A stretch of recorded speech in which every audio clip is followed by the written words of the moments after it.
what are the 7 signs that you are self-sabotaging your relationships? Okay, the first one I want to talk about today is not speaking up and not addressing issues. Now, I know how scary this is for a lot of ladies, and a lot of ladies seem to think that we're better off being silent sometimes, not speaking up and holding the peace and holding their tongue. And while that sounds admirable and while it sounds like you're doing the right thing, and I know for a lot of ladies, it feels like you were doing the right thing because you may have had an aggressive partner, or you might have been fearful of the reaction or the way that things were going to go down. It's a conditioned response. But just because we've been conditioned to accept something, it doesn't mean that it's healthy for us or that it's good, or more importantly, that it is actually going to be beneficial for you to do in another relationship. That's the big thing that we really want to focus on now, is how do I prepare and who do I need to be and how do I show up in my next relationship so I can have a better outcome than what I had in this one. A real red flag is not speaking up, is having negative emotion towards your partner or towards your, whoever it is that you're having an issue with.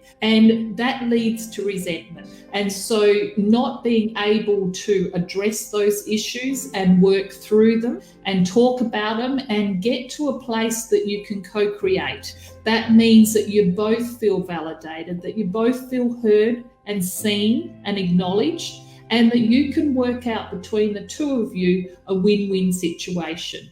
That is the ideal that you want to get to. Not being able to talk about things and being afraid of speaking up, losing your ability to be able to articulate how you're actually feeling.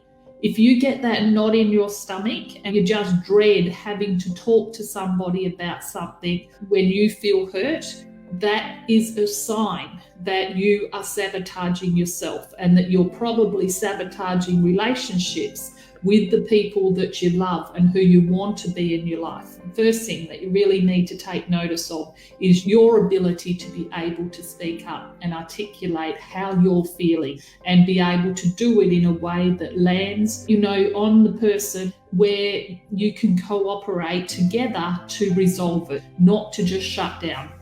This is not just about your intimate relationships. This is about your relationships with your kids, your relationship with your parents, your relationship with your friends, your relationship with your colleagues. This is a relationships thing, not just a partner thing. So be really conscious of this and stop and ask yourself, think back over the last week. What are some situations that came up for you where something upset you? Something happened that was not the way that you would like it to have happened, and you got triggered, you got emotional, you got upset by it, but maybe you didn't actually speak up about it. You didn't actually raise your feelings, you didn't raise your concerns because maybe you didn't want to upset the person.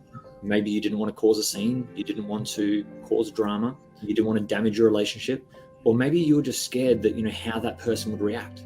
Whatever it was that was coming up for you, just be conscious of that. Be conscious of how you are showing up in your relationships when conflict actually occurs.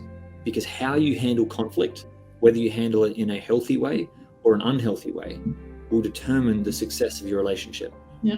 Like I said, not just intimate partner, but with every relationship you have in your life. If you're, having an issue with a colleague at work and that person's upsetting you, maybe they're disrespecting you, maybe they're doing anything, right? And it's upsetting you.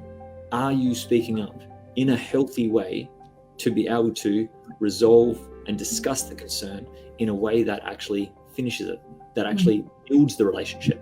If you don't know how to do that, that's obviously something to work on, something you can learn and grow in your ability to actually do that. But I just want you to be conscious of how you're showing up in your relationships right now. As we go through this, stop and think about each thing we raise and about situations that have happened to you in your life, how you've handled it, what have been the results. Like, were they positive results or were they negative results? Did you feel good about the way you handled the situation, or did you feel bad? Like it was unresolved, and it built resistance, it built resentment. You started to repress it, and then you started to dislike the person even more, and then it just built up and built up and built up, and you keep pushing it down, and all it does is fester.